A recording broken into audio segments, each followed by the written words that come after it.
Hey guys, welcome to my kitchen again. Tonight I'm going to make this great recipe that I'm going to do for the Jarred Up January Collaborative, which I'm super excited about.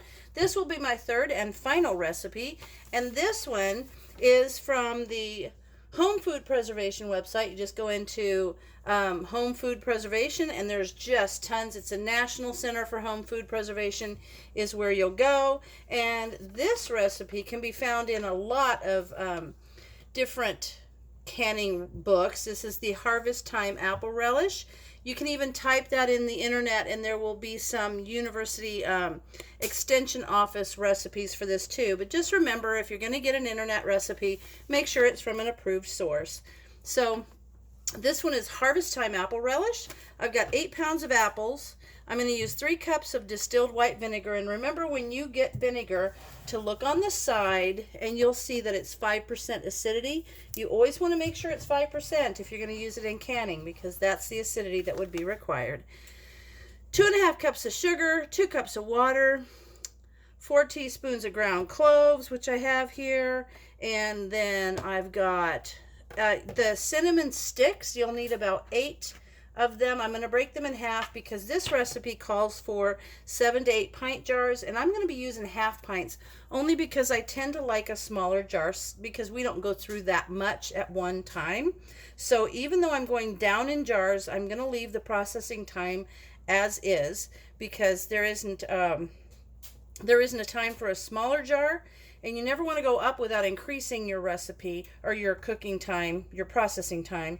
But you can go down as long as you leave it where it is. So that's what I'm going to do. Then a tablespoon of ground allspice, 4 teaspoons of ground ginger, 4 tablespoons of finely chopped red serrano pepper. There was no red, so I got green, and that's fine. It's still a serrano pepper. It'll be just fine. They want 4 to 6 of those as purchased, so I got 5.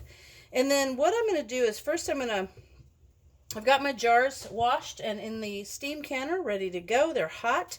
They don't need to be pre-sterilized because this recipe goes for 10 minutes.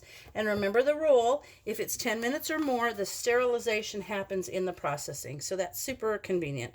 So what I'm going to do is I'm going to wash the apples. I'm going to peel them. They say it's best to peel them. You don't have to, but it's for better quality. These are Honeycrisp apples. It recommends Honeycrisp, Cameo, Pink Lady, a crisp cooking variety of apple. And then I'm going to core them, and I'm going to put them in some cool water with some Fruit Fresh ascorbic acid. You can use a little bit of lemon juice or whatever, and the reason you use that is because it keeps the apples from turning brown in the processing. So we're going to make sure that that is covered with the water, with 4 quarts of water and the ascorbic acid. Then I'm going to, you can either shred the apples after they're peeled and they're in the water, or you can just dice them. I prefer to dice them, so that's what I'm going to do. I'm going to take them out and dice them and put them back in this little bath, or this little bowl, in this ascorbic acid and water bath. Then when that's done, I'm going to put gloves on, and I'm going to remove the stems. I'm going to wash these, of course, and then I will cut the ends off, and I'll slice them in half, remove the stems, and then I'm going to finely chop those. Then in a pot, I'm going to combine the vinegar, the sugar, the water, the cloves, the cinnamon sticks, the allspice, the ginger, and the red pepper, and I'm going to heat until it comes to a boil. And then when that's done, we drain the apples and put them in, bring it back to a boil. Boil gently for about 5 minutes until the apples are mostly translucent. Then we'll take the cinnamon sticks out and put 1 in each jar. I'm going to have to break them in half so I have enough for all my jars. Then we just take the fruit with the syrup and put it in the hot jars, leaving a ½ inch headspace. And you want to always make sure that the fruit's completely submerged. Then you're going to put the lids on. We'll go all through that. And then what you do is you process pint or ½ pint jars for 10 minutes. So I said, because it says that it will make 7 to 8 pint jars, I've got myself about 14 ½ pint jars. So pint and ½ pint jars, 10 minutes at my altitude, which is 0 to 1,000 feet. If you're over 1,001 to 6,000 feet, you want to process for 15 minutes. And above 6,000 feet, you want to go for 20 minutes. And so peeling, it says here peeling is preferred for quality. And then, of course, if you have any leftover, just you know, refrigerate it and eat it because it's so good. So I'm going to let you go right now. I'm going to go process all my apples. I'm going to get them all diced up and ready to go. I'm going to clean my peppers and do all the stuff, and I'll measure out all my ingredients, and I will come back to you when I am done. All right, folks, I've got everything prepared and ready to go on the stove. First of all, I have my 8 pounds of apples, which I think was, I told you it was 14 apples, and they're all peeled and diced, and they're floating in water with some ascorbic acid. You can use lemon juice or fruit fresh ascorbic acid to make sure they stay white. I have 3 cups of distilled white vinegar, 2.5 cups of sugar, 2 cups of water, and in here is 2 teaspoons of ground cloves. I have 8 pieces, which actually I broke in half to make 16 smaller pieces because I'm using smaller jars.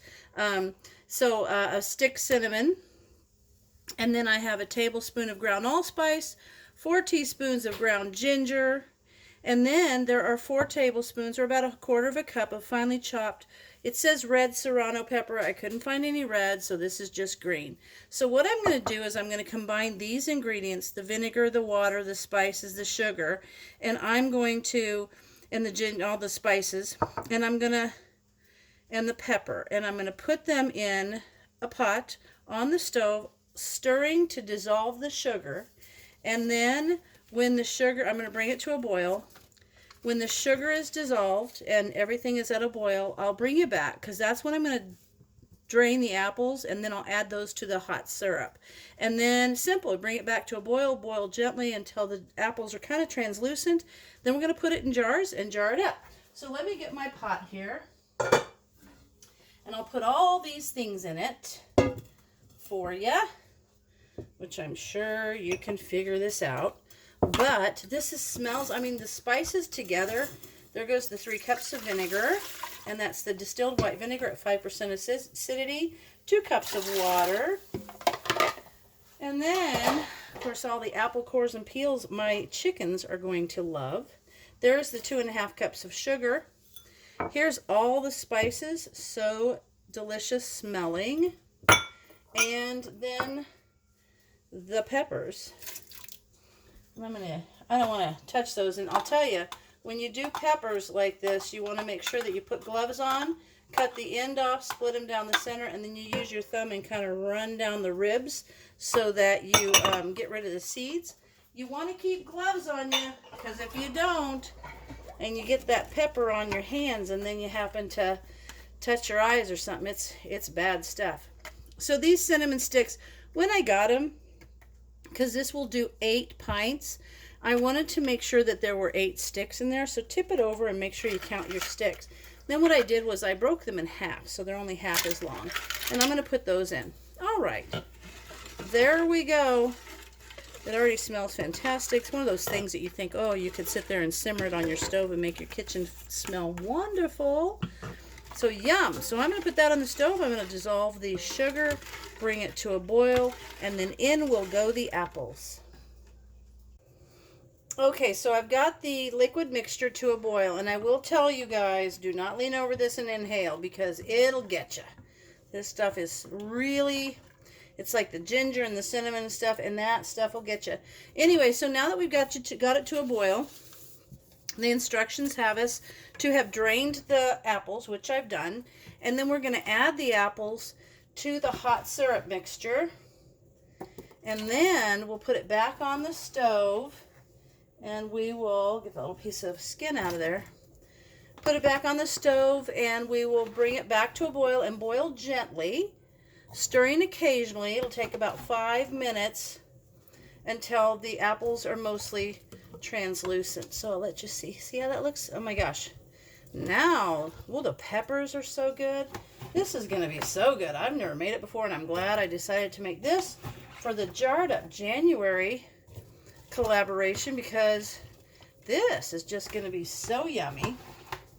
And there's so many things I think I can do with it. You know, it'd just be a good little a little side dish, a little dollop next to maybe some ham, or I don't know, anything, roast chicken, a turkey. This would be really great as just a little side dish for something.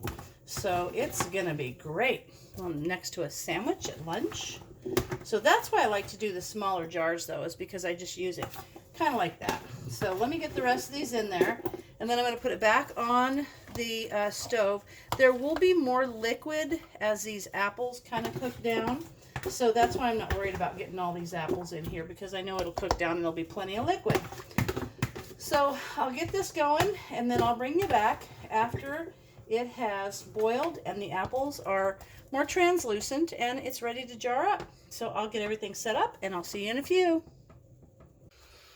Okay guys, I've let this go, and the apples look terrific. See how that, oh my gosh, it just looks fantastic, and it smells wonderful. I tried to get all the cinnamon sticks out, but they're probably down in the liquid.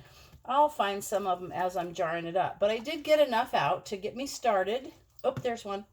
Jarring things up. So I'll just take this one out and we'll put it in the next jar. So what you want to do is you want to pop a cinnamon stick in there to start with, and anytime you're doing something like where you have a cinnamon stick or something in, like something that's gonna be like this little cinnamony relish, you want to make sure that you let this sit for a week or so at least, so that those flavors can get really nice and mixed in there. And oh my gosh, this smells so good, I can't stand it. Now I'm gonna take my little jar lid thing that I put on my jar lids, and I'm gonna get the air bubbles out from around those pieces of apple. That cinnamon stick is in there, and you want about a ½ inch head space. I'll take a little bit more liquid because you want to make sure your apples are covered. Now what happens if I have too many apples and not enough liquid? Well, I'm just going to set the apples in the fridge, and we're going to have those because they are so good. Oh my gosh. Yeah, that's just right. Okay, so now I'm going to always take hot water. I need to put my glove on because these are hot jars. They've been in my canner, in my steam canner, staying hot, and they are good and hot. So I'm going to make sure I wipe the rim. I'm going to take my little doodad to put the lids on. Put my little ring on there. And I'm going to tighten it down to where it stops, and then it's just about a quarter of a turn. So see, it stopped right there, and then just a little bit, and then back off a little bit. So I'm going to use that. I have a tool by Ball, and if you go down into my affiliate store, you can get this. It's called a Sure-Tight tool. People ask me about it all the time. It goes on the jar, and then it it's like a little canning torque wrench, and then you turn it. And I will tell you that since I've used this, not a single seal has failed since I've used that. But that looks so good. Okay, so I'm going to go ahead and fill the rest of the jars, and I'll come back to you when I've got them all in the steam canner ready to go. Okay, you guys, I've got everything jarred up, and look at all those little ½ pints, and there's actually enough for about 4 more, so I'm going to do another load of these. But I wanted you to see how pretty those look, and oh my gosh, they are so spicy, and they're kind of zippy from that pepper that's in there. But anyway, they're sitting in my steam canner, so I'm going to wait for the bottom. They're hot because I had them hot, but I added a little bit more water because this has to go for 10 minutes. And so I'm going to put the lid on. If you want to know how to use the steam canner, go back and look at my last jarred up January video, which is about huckleberry jam. And I explain all about the steam canner and how to watch for this little gauge if you get this model that has the gauge. And so I'm going to let this get up to the dark green. There you are, the dark green outside circle, the zone 1. I'm going to let it get to the dark green, and then I'm going to time this for 10 minutes. I'll turn it off, the heat, and I'll let it sit for a few minutes, and then we will unjar them, or we won't take them out of the canner, and you'll see the jars that are all ready to go. All right, guys, there it is, my harvest time apple relish. Super yummy, super excited. I'm super glad I took part in the Jar It Up January because this made me try this fun new recipe. Anyway, just a warning, if you are not a person that likes spicy or it's not necessarily hot, like burn your mouth hot. It's like spicy hot, but it's good. I like it. I can see using it, like I said earlier, as a side dish, maybe with some ham or pork chops or just super yummy. So anyway, there it is. Thanks so much for watching. And the next video I do is going to be a crafty one. So I look forward to seeing you there. Thanks for watching.